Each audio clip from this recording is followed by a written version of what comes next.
Cultiver sa santé mentale. Une présentation du Trait d'Union, groupe d'entraide pour personnes ayant des troubles de santé mentale. Bonjour, Mélissa Boilard. Bon matin. Mélissa, le 13 mars, c'était la Journée nationale de promotion de la santé mentale positive. Il y a eu une marche au Parc Saint-Nicolas. Oui, comment ça s'est passé? Ça s'est très bien passé. On a eu entre 30 et 40 personnes là, qui sont venues marcher avec nous. C'était une initiative là, du Trait d'Union et de la ville de Montmagny en collaboration. Donc, le but, c'était de faire marcher les gens, parler de saines habitudes de vie, parce que la santé mentale, c'est pas loin de ça non plus, hein, les saines habitudes de vie, dont l'exercice physique. Bien, oui, c'est un moyen, c'est un outil, c'est une stratégie pour aller mieux. Et quand on parle de santé mentale positive, bien là, on ne parlait pas de troubles de santé mentale hein, ou de fragilité. On parle vraiment de prendre soin de soi, de mieux-être. Donc, de mettre toutes les chances de notre côté, là, en fait, là, pour que notre santé mentale soit le plus positif possible pour monsieur, madame, tout le monde. Parce que c'est vraiment ça aussi, la santé mentale. C'est au jour le jour, comment on se sent. Oui, c'est ça. C'est vraiment un mieux-être. C'est un bien-être dans lequel on est. Puis, bon, c'est pas toujours une ligne droite. Ça peut fluctuer dans le temps. On va vivre des deuils, on va vivre des changements, des choses plus difficiles. Donc, ça va être variable. Mais pour la plupart de nous, on développera juste pas un trouble de santé mentale parce que ça ira pas assez loin pour ne pas être capable de se ramener, de revenir. Puis, on va pas nécessairement développer un trouble sévère et persistant. Par contre, l'anxiété, le mal du siècle, des symptômes dépressifs, sans aller jusqu'à un diagnostic sévère, on peut en éprouver dans certaines périodes de notre vie. Ben oui, c'est certain. C'est presque inévitable, à vrai dire. Bien, effectivement. Là, et plus tôt on va apprendre à avoir une certaine capacité d'adaptation, à savoir c'est quoi nos stratégies, nos outils, bien, plus vite on va se ramener dans une période difficile. Parce que les émotions sont là, hein? C'est normal de les vivre. Il faut les vivre, même parce que sinon ça va engendrer d'autres choses, puis c'est là où ça peut nous amener un petit peu trop loin. Mais il y a quand même des trucs et astuces pour savoir comment bien les gérer et comment se ramener à notre état normal rapidement aussi. On peut-tu se les rappeler, ces trucs-là, aujourd'hui? Bien, c'est sûr que de bien se connaître, hein, je dis tout le temps ça, mais de bien connaître ses symptômes, comment ça arrive chez moi, parce que l'anxiété, pour moi, peut arriver avec des symptômes physiques ou psychologiques et peut ne pas être quand même pareil qu'une autre personne à côté de moi. Là. Donc, est-ce que c'est des sueurs froides? Est-ce que c'est des palpitations, crises de panique? Est-ce que c'est l'eczéma qui sort, etc. Donc, ça peut sortir de différentes façons. Et bien, plus vite je vais m'en rendre compte, plus vite je vais prendre mes outils. Comme par exemple, l'activité physique est un outil, mais ça peut être aussi l'alimentation, le sommeil, consommation, alcool. C'est toutes des choses aussi qui vont jouer dans nos saines habitudes de vie puis qui peuvent nous fragiliser, je vais dire ça comme ça, là, avec notre santé mentale, parce que si on n'a pas la base de ça, bien, ça va impacter, là, impacter d'autres choses. Donc, de bien se connaître nos symptômes, puis d'agir dans nos outils. Puis là, nos outils, bien, ça dépend aussi de ce qu'on aime, dans quoi on est bon, parce que, bon, on ne veut pas se mettre en échec non plus. Non, ça serait de l'anxiété supplémentaire à ajouter, c'est ça. Donc, est-ce que c'est des activités créatives? Est-ce que c'est d'aller jouer dehors? Est-ce que c'est de voir des gens? De socialiser, de briser l'isolement, de m'inscrire à des cours de yoga, de faire du mandala chez nous. Tu sais, il n'y a pas de bonne ou de mauvaise réponse. C'est juste qu'on doit le travailler, ça, puis en être conscient aussi. Fait que de bien se connaître, c'est ça que ça nous amène aussi, c'est prendre conscience de nos mécanismes. Parce que moi, quand l'anxiété part, par exemple, est-ce que c'est parce que là, je vois tout en gros, je vois le dinosaure dans la pièce? Est-ce que c'est parce que je fais des mauvaises références, puis là, mes croyances sont tout mêlées, puis je dois me ramener, puis le fait d'en discuter avec quelqu'un à voix haute, ça peut m'aider? Est-ce que c'est de reprendre rendez-vous avec une travailleuse sociale ou avec quelqu'un en relation d'aide si j'étais là? Fait que, il y en a une multitude là, de trucs et astuces. Mais c'est beaucoup plus facile d'avancer dans ça aujourd'hui, je pense, parce qu'on en parle davantage, là. Bien, oui, étant moins stigmatisé, prendre soin de soi, c'est quand même populaire. C'est du développement personnel, en fait. Donc, oui, c'est quand même accessible pour tout le monde. Puis c'est ça qu'il faut aussi. Hein. C'est pas obligé d'aller voir un psychologue si on n'a pas d'assurance collective. On a les PA en entreprise. On peut avoir des gens autour de nous avec qui en discuter. Ça peut être, bien, je vais sortir le midi, je vais aller me vider la tête, je vais aller marcher, je vais reprendre mon après-midi l'après-midi avec un meilleur souffle, un petit peu moins de tension, un petit peu moins d'anxiété. Ne serait-ce qu'un 10 minutes, là, juste pour Oui. s'aérer puis essayer de décrocher un peu, là.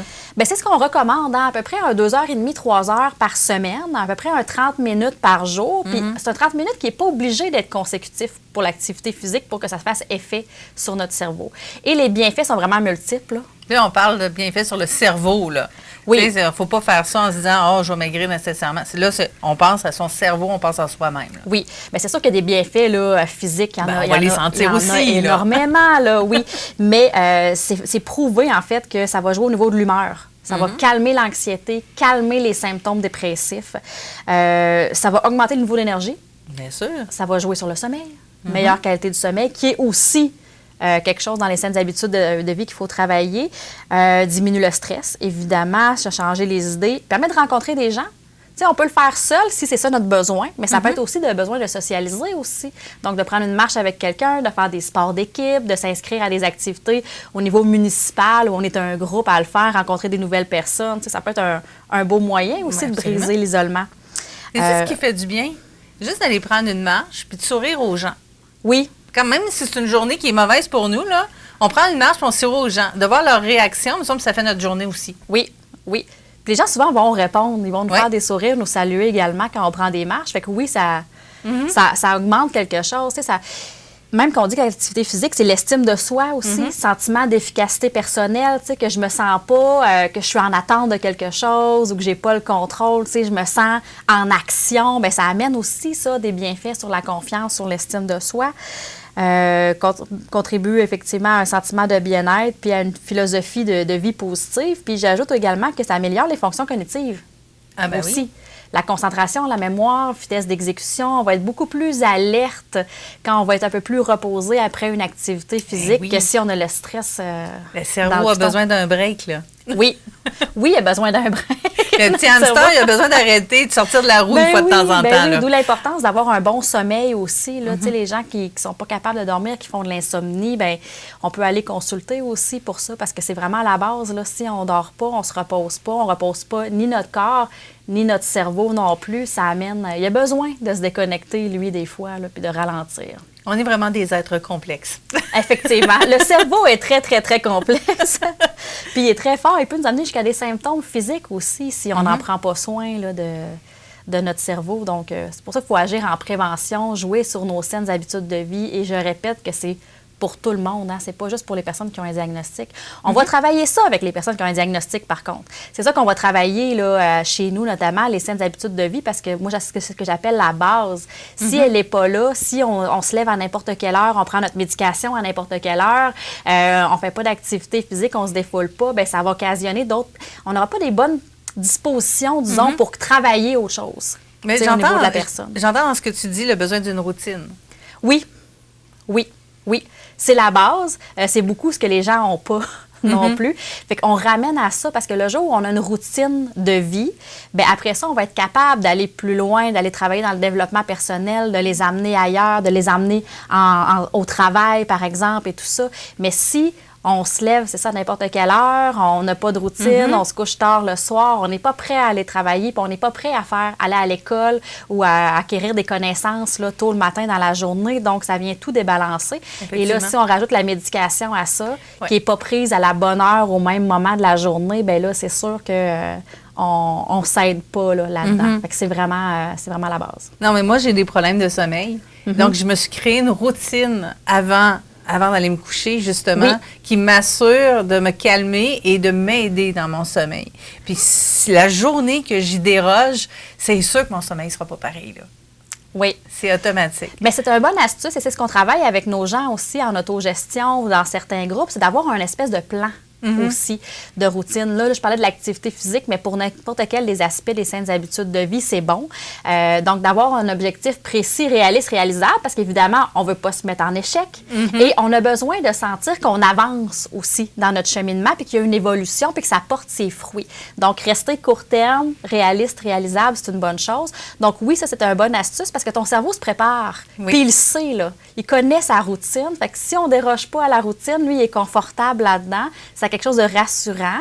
Ça, on a plus confiance aussi qu'on va aller se coucher puis qu'on va avoir un meilleur sommeil. Donc, il y a beaucoup, beaucoup de choses qui viennent jouer là-dedans. Fait que si c'est ça que ça prend, il y en a pour qui c'est pas nécessaire, là. Ils se couchent sur l'oreiller et dorment. J'aimerais donc bien ça, être comme ça, mais c'est pas le cas.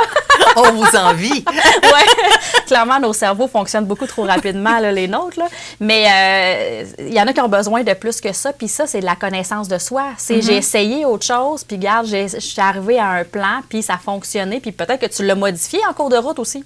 Oui, ça, c'est certain. Pour dire, ça a marché plus cette fois-là, ça a moins marché cette fois-là. Donc, pourquoi? Pour arriver à ce constat-là. Fait que ça, c'est de la connaissance de soi, c'est de l'ajustement, c'est de la capacité d'adaptation, puis de trouver ton astuce à toi. Oui, il faut prendre le temps. Merci beaucoup, Mélissa Boilard.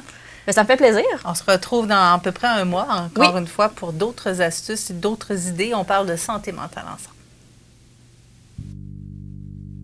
Cultiver sa santé mentale. Une présentation du Trait d'Union, groupe d'entraide pour personnes ayant des troubles de santé mentale.